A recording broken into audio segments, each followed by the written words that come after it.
ማሻአላህ እንት ስራ ያለብኝ አንቺ እዚህ ቁጭ ብለሻል ስልክ ጋር አይደብርሽም ትንሽ እንኳን? እኔ ጎበዝ ነኝ ጠንካራ ነኝ ሴትዮ ትወደኛለች ምናምን ብላችሁ የማይሆን ነገር ከማድረግ ተቆጠቡ ማለት ነው። በነገራችን ላይ መዳሞች ለገንዘብ ለምንም ነገር አይሳሱም። እልክ ከያዛችሁ አሽቀንጥረው ነው የሚጥሏችሁ መቼም ቢሆን መቼ እና ምንድን ነው የተፈጠረው በእነዚህ ልጆች መካከል የሚለውን እምነግራችሁ ይሆናል። በጭራሽ ይህን ስህተት እንዳትሰሩት ነው የምነግራችሁ እኔ ማለት ነው። እባካችሁን ቪዲዮ በላይክ ጀምሩት፣ ለሁሉም አዳዲስ መዳም ቤት ለሚገቡት እህቶቻችን እንዲደርስ ማለት ነው። ሰላም ሰላም፣ እንዴት ናችሁ? ውድ የተከበራችሁ ቤተሰቦች ደህና ናችሁ? እኔ ያለው እግዚአብሔር ይመስገን፣ እናንተም በያላችሁበት ሰላማችሁ ይብዛልኝ እያልኩኝ ዛሬ እንግዲህ በእነዚህ ሁለት ሰራተኞች መካከል የተፈጠረው ነገር ምንድን ነው? ይህች እህታችን በምስሉ ላይ የምታዩት ገና አዲስ ናት፣ ከኢትዮጵያ ነው የመጣችሁ ማለት ነው። እንግዲህ መግቢያው ላይ ቀንጨብ አድርጌ ቪዲዮን አሳይቻችኋለሁኝ። ቪዲዮ እየቀረጸቻት ነው። እንግዲህ እኔ በጣም ብዙ ስራ እያለብኝ ቁጭ ስትይ ትንሽ አይከብድሽም ወይ? ጭራሽ አልጋ ላይ ተቀምጠሻል አይከብድሽም ስትላት፣ ያው ስልኳን እያየች ነበር ልጅቱ ይቺ ማለት ነው። እኔ እኮ የጽዳት ሰራተኛ ነኝ፣ ለጽዳት እኮ ነው የመጣሁት እያለቻት፣ ያችው በጣም እየተናደደች ቪዲዮን ፖስት አድርገዋለች። ኮመንት ስር እንግዲህ በጣም ብዙ ሰው ምንድነው ያሏት፣ ስራዋን ሰርታለች፣ መብቷን ታስከብር፣ ታያት፣ እረፍት ታድርግ፣ ምንድነው በቃ ቀድሞ የመጣ ሰው ጉንዳ አሰሪ ነው የሚያረጋት ምናምን ብዙ ነገር ብታዩ ለዚች ሊደግፈው ኮመንት ሲያደርጉ የነበሩ ሰዎች ማለት ነው። ማወቅ ያለባችሁ ነገር ግን አንድ ነገር አለ። እናንተ አዲስ ሰራተኛ ሆናችሁ ቤት ውስጥ አሮጌዋን ሰራተኛ ወይንም የቀደመችዋን ሰራተኛ የምትላችሁን ነገር ባታደርጉ ማንም አይደለም የሚጎዳው። የምትጎዱት እናንተ ራሳችሁ ናችሁ ማለት ነው። ማንም ሊጎዳ አይችልም። ለምን አሁን የትኛው ሳሰሪ ቢሆን የቆየችውን ሰራተኛ ነው ወይስ አዲሷን ሰራተኛ ነው የሚሰማው? ማንን ነው የሚሰማው? እንግዲህ አረብ ሀገር ያላችሁ ታውቁታላችሁ። ሰራተኛ እንኳን አዲስ ሰራተኛ ሲመጣ የሚጠይቁት የቆየችውን ሰራተኛ ነው እንጂ እነሱ አይከታተሉም። ነገር ግን ተከታትላ ያለውን ነገር እንድታጣራላቸው የሚያደርጉት የቆየችውን ሰራተኛ ነው። ልትሄዱ እንኳን ስትል ሰራተኛ ለመተካት እሷ እንደፈለገች ነው። ያልተመቻትን ሰራተኛ አትቀጥርም፣ ሰራተኛይቱ ማለት ነው። ማንን ነው የሚያዳምጡት? እሷን ስለሆነ።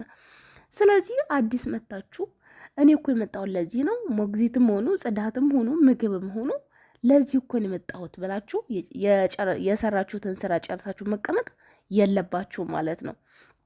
በተለይ እውነቴን ነው የምላችሁ፣ ቋንቋ የማትችሉ ልጆች በተለይ በጣም ከፍተኛ ጥንቃቄ ማድረግ አለባችሁ። ጓደኛ አርጋችሁ ቤስት ፍሬንድ አርጋችሁ ከአሰሪዎቻችሁ በላይ ደግሞ አብረዋችሁ የሚሰሩትን ሰራተኞች አቅርባችሁ ብታያቸው ሙያ የምትማሩት ችሎታ የምትማሩት ሁሉን የምትማሩት ከእነሱ ስለሆነ ከማንም አይደለም። ከእነሱ ነው የምንኮረጀው። አሰሪዎቻችን አይደሉም የሚያስተምሩን፣ እነሱ ናቸው። ስለዚህ ስራችሁንም ጨርሳችሁ በመተባበር ቤት ውስጥ ያለውን ሰራተኛ በማገዝ አብራችሁ በፍቅር መኖር ነው እንጂ ያችኛዋ ሰራተኛ እየሰራች እኔ ቁጭ ብዬ የሆነ ነገር እያየው በጣም ነው የሚያስጣለው፣ በጣም ነው የሚደብረው። እውነት ለመነጋገር ማንንም አይደለም የምትጎዱት። አሁን ልጅቱ ምንድን ያለችው? ሀገር ይገባለሁ ነው ያለችው። እንደዚያ ስትላት ልጅቱ ማለት ነው ማን ጎዳች? ራሷን ነው የምትጎዳው። ኢትዮጵያ ውስጥ አሁን እንግዲህ ከኢትዮጵያ ወደ አረብ ሀገር የትኛውም አረብ ሀገር ስትሰደዱ የሚወጣው ወጪ እንግልቱ፣ ፓስፖርት ለማውጣት ያለው ነገር፣ ሚግሬሽን ሰልፉ፣ ከዛም ደግሞ ለ3 ወር ቀጠሮ ስንትና ስንት ተመላልሰን እንዴት እንደሚሳካም እናውቀዋለን።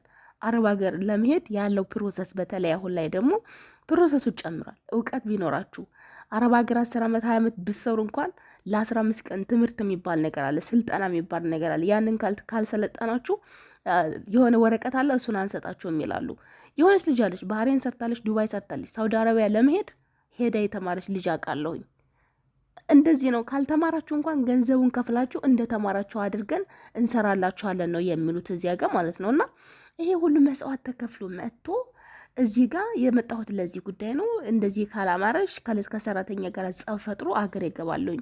ማንም አይለማመጠሽም። በነገራችን ላይ እዚህ ሀገር እልህ ከያዛቸው ወረቀት ተሰርቶ 2 ወር 3 ወር ለምን አይሆንም? ያሽቀንጥሩሻል። እኔ የማውቀውን ነገር ነው የምነግራቸው። አብራኝ የምሰራ ዩጋንዳዊ ሰራተኛ ማለት ነው። ልጅቱ በጣም ጎበዝ ናት። እንግዲህ ከሀገሯ ለምን እንደመጣች ወደዚህ ሀገር ባላውቅም፣ ነገር ግን ከባሏ ጋር ያለመስማማት ነገር እንደተፈጠረ ነው እኛ የምናውቀው። ኢንዶኔሻዊት ነበረች እኔ አብሬያት የምሰራት። ዩጋንዳዊቷ እንግዲህ በመጣች በ4ኛ ወሯ ነው ገና ወረቀቷ በተሰራላት በ1 ወሯ ነው ወደ ሀገሯ የተሰደደችው ማለት ነው። እዚህ ሀገር የመጣሽው ለሽርሽር አይደለም ልትሰሪ ነው የመጣሽው ተብላ ወንድሞቿ ምናምን እዚህ ሀገር አሉና እነሱ ወደ ኤርፖርት ይወስዱኛል እንኳን ብላ ስትጠይቃቸው አይሆንም ተብላ በ5 መኪና ታጅባ ነው ሄደችው ወደ ኤርፖርት ማለት ነው። እንዳትመለስ ስለፈለጉ እንደዚህ ነው ያደረጓት። ገብቷቸዋል። እነሱ ከወደዷችሁ ጸባይ በጸባይሽ ነው የምትኖሪው እንጂ እንደዚህ ፊን የሚባል ነገር ለእኛ አይጠቅመንም ብዬ ነው ማስበው። እኔ በግሌ አይጠቅመንም። ይሄን እንኳን ማድረግ አለብኝ እንኳን ካላችሁ መቼ ነው የምታደርጉት? ሙያ ችለሽ እውቀት ችለሽ የቤቱን ባህሪያቸውን፣ የልጆቹን፣ የቤተሰቡን የሚያስተዳድርሽን ሰው ተግባብተሽ በደንብ ካወቅሽ በኋላ ስራ እየበዛብኝ ነው፣ ይሄ ጫና እየደረሰብኝ ነው፣ ይሄ ማድረግ አልችልም፣ የቤት ውስጥ ያለችው ሰራተኛ ጫና እያደረሰችብኝ ነው። ለምን? ከተረዳሽ በኋላ ቋንቋ ካወቅሽ በኋላ ሁሉን ካወቅሽ በኋላ ነው እንጂ ይሄን ነገር ሳላውቅ የመጣሁት ለዚህ ብቻ ነው ብለሽ እግርሽን ሰቀሽ መቀመጥ ይሄ በጭራሽ አደጋው ለእናንተና ለእናንተ ብቻ መሆኑን ማወቅ አለባችሁና እንደዚህ በጭራሽ እንዳታደርጉ። ማንም አይጎዳም፣ እናንተ ስለምትጎዱ ማለት ነው። በተለይ አሁን አረብ ሀገር ስትሄዱ የትኛውም ሀገር ይሁን ክፍያውን ታውቁታላችሁ። መጥታችሁ ደግሞ በተለይ ዱባይ እንግዲህ ስራ የለም። ቢሮ ውስጥ በጣም ብዙ ሰው የሚንገላታ ሰው አለ። ስራ በመከራ ነው የሚገኘው። ያንን በመከራ የተገኘ ስራ እንደገና ደግሞ ማድረግ እየቻልን ጉልበት እያለን ሊደክምሽ ይችላል። መታገስ ነው እስከሚያልፍ ድረስ የግዴታ መታገል ጽናት ማድረግ አለብን። ያንን ጊዜ እስከምናልፈው ድረስ የሆነ ነገር እስከምንሸጋገር ድረስ ማለት ነው። እና እንደዚያ በልፋት የተገኘ ስራ ቤት ውስጥ ካለ ሰራተኛ ጋር ጸብ መፍጠር፣ ንትርክ መፍጠር ሰላም እኮ አይሰጥም። እንቅልፍ ራሱ አትተኙም አይደለም ስራውን አታችሁ ምናምን የሚለውን ነገር እንተውና እንዴት ነው ከጓደኛዬ ጋር ተጣልቼ አንድ ክፍል እሷና እኔ እዚህ ጋር ሆነ እንምንተኛው? በጣም እኮ ነው የሚያስጠላው የሚደብረው። ስለዚህ ምንም ነገር ትበላይ ይመል እኔ እሰራለሁ። እኔ ብሆን በማንም ቦታ ብሆን አድርገዋለሁ። የምታዘኝ ነገር አድርገዋለሁ። እሷን ነው ጓደኛ ማደርገው፣ እሷን ነው የቅርቤ ሰው ማድረገው። የምትለኝውን ነገር ማደርገው ለጓደኛዬ ነው፣ አብራይ ለምትሰራዋ ልጅ ነው። መሆንም ያለበት እንደዚህ ነውና እባካችሁን ጥንቃቄ አድርጉ። አገራችሁ ብትገቡ ማንንም አትጎዱ ማለት ነው። እናንተ ራሳችሁ በራሳችሁ ላይ ችግር አትፍጠሩ። አዲስ ከሆናችሁ ሰው አንዳንድ ጊዜ የሚያደርገውን ነገር አያውቅም። አሁን ኮሜንታተሮች ግርም ምን ያሉኝ የዚች ልጅ ህይወት እንደዚህ ለሰከንድ የሚያራምድላት ሰው የለም። ምንም ነገር ለዳቦ መግዣ እንኳን ሊያወጣላት የሚችል ሰው የለም። ኮሜንት ላይ ግን ትክክል ናት፣ ትረፍ፣ ታያት፣ ለምንድን ነው ስራዋን ጨርሳለች ምናምን የሚል ነገር የምታዋጣት ያቺ ልጅ ነች የምታዋጣት። ግን እንደዚህ የሚኮምቱ ሰዎች የሆነ በተለይ ሶሻል ሚዲያ ላይ በነገራችን ላይ የሆነ ሰው እንደዚህ ተከተለ ማለት ይወድናል ማለት አይደለም። የሆነ ነገር አደረገልን ማለት ይወድናል ማለት አይደለም። በቃ በአጋጣሚ ነው ስክሮል እያደረገ ያ ቪዲዮ አንቺ ጋር እሱ ጋር ያደረሰው። በዚህ አጋጣሚ ነው ኮሜንት ያደረገው እንጂ አያውቅሽም። አንቺ ህይወት ላይ ምንም አይነት አስተዋጽኦ ማድረግ የማይችል ሰው ነው ኮሜንት የሚያደርገውና እባካችሁ እንደዚህ አታድርጉ። ዞሮ ራሳችሁን ስለምትጎዱ ነው እኔ ዛሬ ይሄንን ቪዲዮ ይዤላችሁ የመጣሁት። መጠንቀቅ ስላለባችሁ ነው።